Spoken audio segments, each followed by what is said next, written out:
Hey folks, I'm Brian Paul Reese with WhiteMetalGames. I'm the scenic artist here, and we're doing a new series called Building Blocks.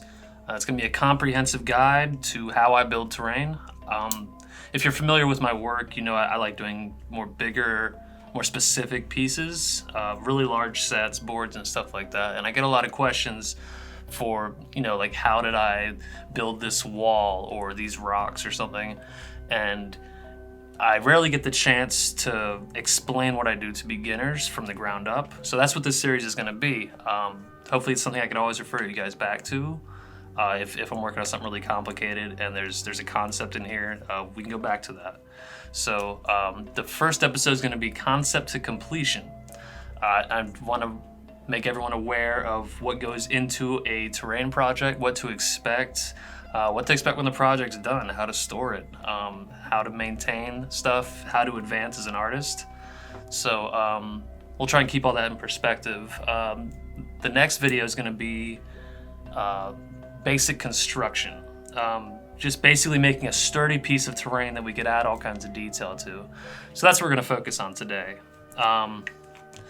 First things first, let's design what we're going to do. I've tried to come up with a design that'll showcase a little bit of everything, like a little bit of all the major building techniques, and we could fit a few advanced techniques in there as well. I was thinking we start with a hill. Here's a top view, by the way. This is a front-on view right there. I have one of these Gaines Workshop Riz of Ruins hatches. It's just a spare bit. Maybe you guys have something like that laying around. Some plastic card.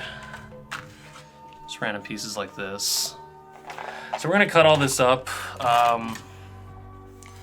and try and make it a little more interesting than just a hill. I also want to put a little bit of brick wall on there. So we'll say that's the brick wall right there. All right. And I want some rocks on there because I definitely want to show you guys how to do that. So we'll call this the rocks. There's our wall. And we'll put our hatch over here with a little bit of the diamond card, or diamond plate plastic card. So, put a little rubble somewhere. This is just basically, it's a horrible drawing. This is basically just for composition, just to remind myself what's going into it. As I'm building, I might decide, you know what, I want to put some rocks over here, or all this is going to change. This whole thing's going to change as we go. Because once you start building, you realize what you put on paper, what you see in your mind, ends up being different when you have physical materials in front of you and what you can manipulate. All right, guys, for all my builds, I start with some MDF, some hardboard. I have this pre-cut because it would be very hard to cut this on camera with the limited space we have here. So all that sort of stuff I've gone ahead and done beforehand. I have some 1/2-inch blue-green foam that we're gonna use. If you guys have followed my builds, you know I love blue-green foam. There's pink stuff as well. The pink stuff is flaky. There's white stuff that's even flakier. It all comes down to preference. I like the blue-green foam. This is insulation board because it holds detail very well. You can sculpt it. It sands down really well without flaking. So I've got some of that 1/2-inch foam. I have some random chunks here that I've just cut up. Maybe we can use these as we go. And yeah. As far as how we're gonna make this stuff adhere to the hardboard, toothpicks. This is the rebar I was talking about. We put toothpicks and bamboo skewers through the foam at different angles so that even if the glue fails us, this is gonna hold it all together. Just to demonstrate what I'm talking about real quick, I'm just gonna show you right here. So say we put a little bit of glue here, stick that down, and then put a skewer in from that angle, from that angle, from that angle, and then we'll just do a completely weird angle just for good measure, just to make sure it never comes up. That's not even the pointy end. Okay. There. So if we had glue on that, that would keep it from expanding or seeping out or falling apart while it's still gluing. And when I'm done, I just clip the toothpicks and the bamboo skewers, and it just stays in there. Works like rebar. It's extra reinforcement. So first things first, let's get our wood glued to the first layer of foam here. I've been using a lot of this lately. This is original Gorilla Glue. It's essentially expanding foam.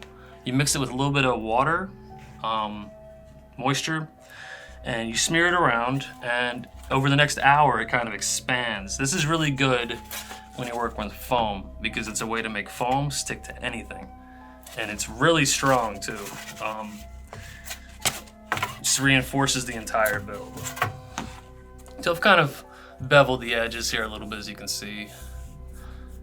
And we're gonna use that as a guide once it's all glued down. Now you could use PVA glue for this. Just takes longer. I would make sure that you have it either rebar, put some rebar in there to reinforce it, or put some heavy books or something on top of it to keep it from moving while it's gluing. That's really all the glue we need right there. That might actually be too much, but that's fine. I'll get my hand wet. Just sprinkle a little bit of water on there. And then with a stick or something, smear it around. Mix that water in with the glue. Make sure the whole surface is covered. Now this glue, don't get it on anything. Don't get it on your carpet. Don't get it in your hair. It's expanding foam. I have some on my fingernail from about 2 months ago. It's just now coming off because my fingernail's grown and I'm gonna cut it soon. This stuff stays on forever. I'm not kidding. So.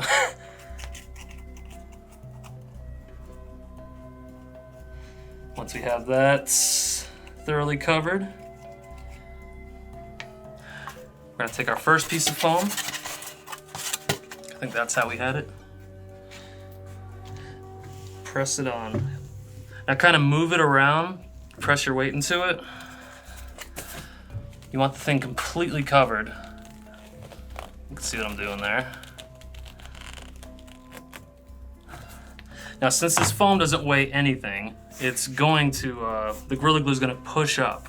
So we really need to put some books or something on this. We're still working on it for now, but when we're done, I'm going to put some vices on there. Just to make sure it doesn't, push up on us or anything and move around too much. But for right now, we're going to put some more foam on there, build the thing up a little bit. Okay, so you guys could probably see the foam sticking out over the edges of the board here. We're gonna cut all that off once the thing's dry. It's a lot easier to do, in my opinion, than to try and match two things up separately. So, find a good spot for this.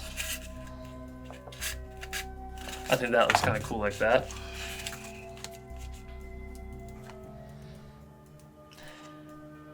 And when you're starting out a piece of terrain, don't worry about, don't get caught up in details. Just get the volume, get the shape on there,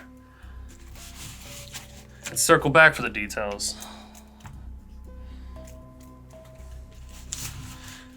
It's not gonna look like much except a little hunk of foam today, but by the time we're done, I mean, the entire mass of the project's gonna be there. Everything else we're gonna add to it, just little details, cutting things away maybe. So we've got some Gorilla Glue holding both sides there together. Now this top piece, I definitely want that stuck into the other piece of foam. So this one I'm definitely gonna skewer. And do it from all different angles. Do it so that, imagine 10 pounds of force coming up from the bottom of this thing. How would you brace it with these skewers? And like I said, you just break them off in there. It's better for the structural integrity of the thing anyway. Just break them off.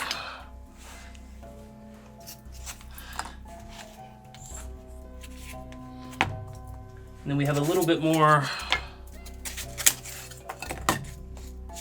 of the 1/2-inch foam I might put on this side or up here maybe.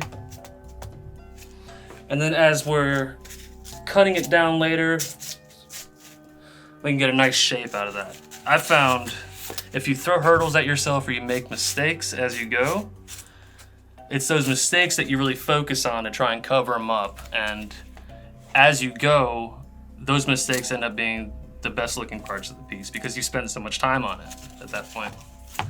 So this looks kind of kooky like that on the top there. It's gonna be a problem I have to work around later. So that's a little problem I'm creating for myself just to kind of force myself to be more creative.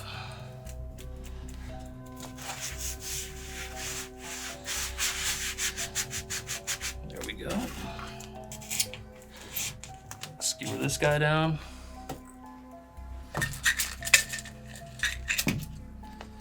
Some of these toothpicks in there too.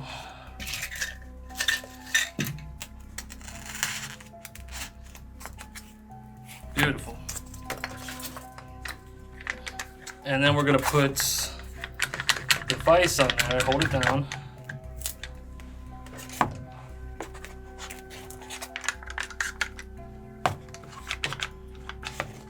Oh.